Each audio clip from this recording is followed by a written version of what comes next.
This commitment to getting better rather than hopscotch reform. Commitment provides that single-minded focus to working on behalf of students in the long term, despite the inevitable ups and downs of our jobs. Now, I know I'm not telling you anything that you haven't already thought through on your own. But I do want to say that I've had an education of sorts myself about the job of the superintendent since becoming the Secretary of Education about a year ago. I knew the world of big city superintendents well when I arrived in Washington, but wasn't that familiar with the world of rural and small town superintendents. During a listening and learning tour last year that took me to over 35 states, I visited rural schools in Alaska and Wyoming, the Appalachian region of West Virginia, Vermont, Arizona, and a school on an Indian reservation in Montana. More than 11,000 of the 13,000 plus school superintendents in the nation are in districts with less than 2,000 students. 1 in 5 children today now attends a rural school. You spoke, you taught me, and I've worked hard to learn.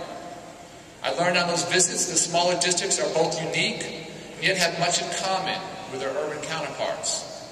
Rural and small town districts are uniquely challenged by shrinking tax bases and difficulty recruiting and retaining great teachers, especially in shortage areas like special education, ELL, and the STEM fields. You have limited access to AP and IB courses to help get students college ready. The superintendent is sometimes the principal, the bus driver, and the maintenance man, all rolled up into one. Yet, I also learned that small districts have unique strengths. The close-knit nature of the community enables rural schools to adopt change quicker than in most large urban districts.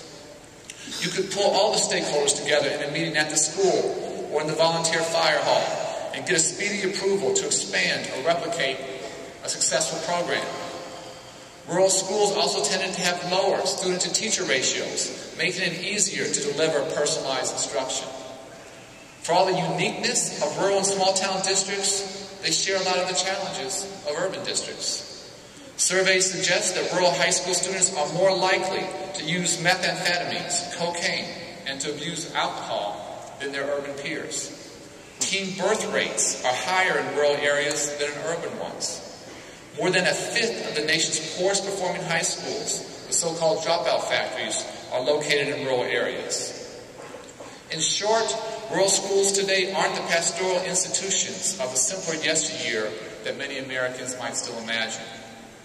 We're going to be making new resources available to superintendents to turn around these troubling youth indicators and support your role in improving teaching and learning in every district around the country. I want the federal government to be a partner in encouraging and supporting reforms, but not to be a boss. The best ideas for school reform will always come from states and from districts, not from Washington. I thought that was true before I got to Washington, and I'm convinced of that fact now that I am in Washington. What can you expect from the federal role? It is worth remembering that just 1 year ago today, the nation was facing the prospect of an education catastrophe. The economy was then in the worst shape since the Great Depression. States and districts faced unprecedented budget shortfalls. The country was losing 700,000 jobs a month. And one estimate suggested that 600,000 teaching jobs, education jobs, were at risk around the country. We largely avoided that education catastrophe by providing unprecedented resources to support schools and higher education in the Recovery Act.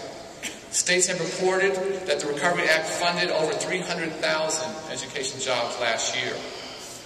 President Obama is deeply committed to education as the road to economic recovery and to equal opportunity. At a time when overall domestic discretionary spending is frozen, the President has proposed a $3 billion increase for ESEA programs this year, the biggest proposed increase in history. And he has set aside an extra $1 billion if ESEA is successfully reauthorized this year. The higher education bill passed by the House last year and now awaiting action in the Senate would fund a new Early Learning Challenge Grant program with $1 billion a year, every year, over the next 8 years. And the President has requested an additional $989 million for Head Start.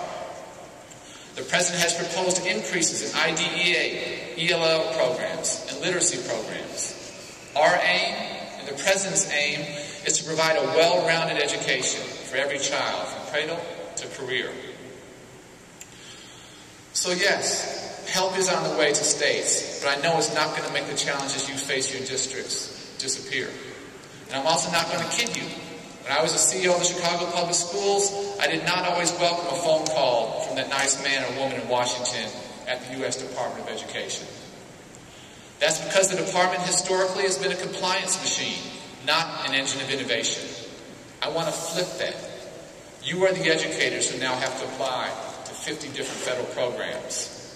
Our budget is seeking to reduce duplicative or ineffective programs by consolidating 38 programs down to 11. It will give you more flexibility and reduce paperwork and administrative burdens.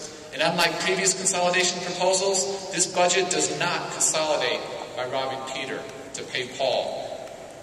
We've identified 6 core areas of reform, and in each area the funding goes up in every single one. Just to review for you, these 6 core areas of reform in the budget now are: first, college and career-ready students is a new proposed name of the Title I Formula Grant Program.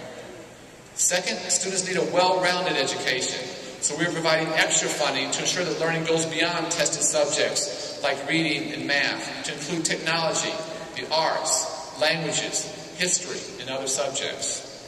Third, student supports are needed to ensure the proper learning environment by improving school climate, student health, and student safety. And creating those climates around schools through the Promised Neighborhoods initiative, we think is a huge chance to break through in this area. Fourth, diverse learners will support students with special needs, including English language learners and migrant and homeless youth. Fifth, the Teachers and Leaders program is designed to elevate the teaching profession and get effective teachers and leaders to the schools and the communities that need them the most. And lastly, the innovation program will support new approaches to learning and expand proven models of success. Instead of being a compliance-driven bureaucracy, we want to become an engine of innovation that supports your efforts to take best practices to scale at the local level. Now, most money will stay in formula programs in the budget. Title I, IDA, ELL are all untouched, and we want them to remain formula-driven. About half of the $22 billion increase in IDA and Title I money, about $11 billion, will be available this fall.